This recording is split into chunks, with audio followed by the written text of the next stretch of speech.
All right, joined now with Pat McGuigan from CapitolBeatOK.com, and big story here. E-cigarettes, they seem to be popping up everywhere. You get municipalities passing ordinances to ban it.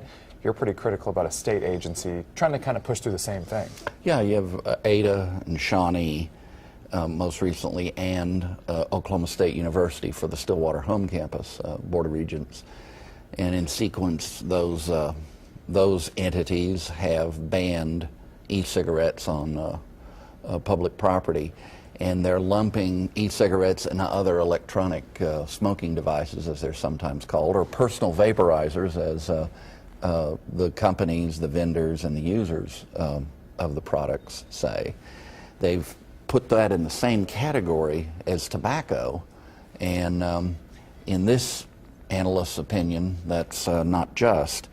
What you have is there's no evidence to put these products in the same category as tobacco.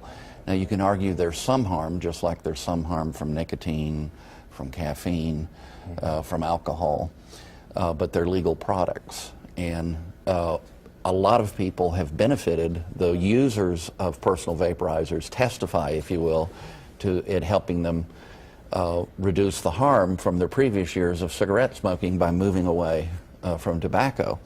Now, having said all that, this looks an awful lot like a form of bribery. Now, I want to hasten to add, when I'm talking about the Tobacco Settlement Endowment Trust, TSET, that they're behaving like many state agencies and federal agencies. They say, hey, if you behave this way, Oklahoma City or Ada or Shawnee, we'll provide a pot of money to you because you're good little boys and girls.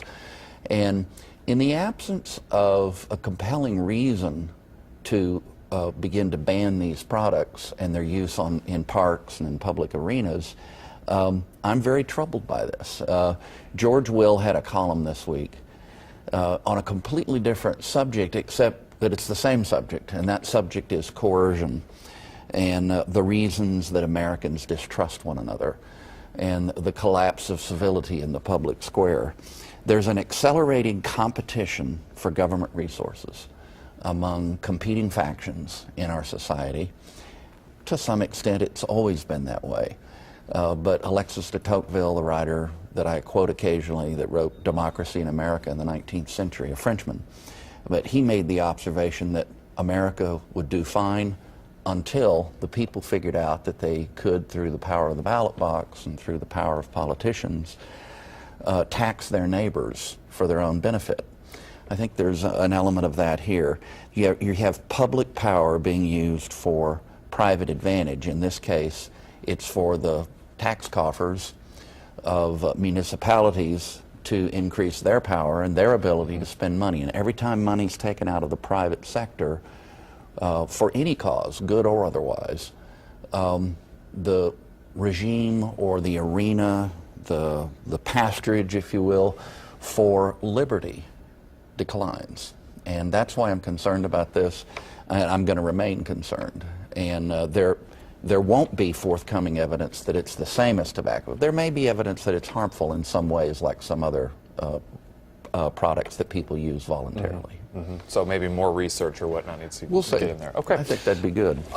Next big thing, tragic news, the passing of Labor Commissioner. You pointed that out earlier. You're good friends with Ms. Reneau. Talk a little bit about her. Yeah, I mean, Brenda Reneau served 3 terms as Commissioner of Labor of Oklahoma. She's the first woman and the first Republican elected to that particular position. She's probably best known for her work pressing in all of her elections until it happened for right to work, which has been an economic boon to Oklahoma, although she primarily pushed it for moral reasons because of worker freedom and the ability of a person to make that choice themselves. And she even belonged to the OPEA, which is a voluntary association of public employees, but did not like or appreciate the role of compulsion, which we were talking about a moment ago.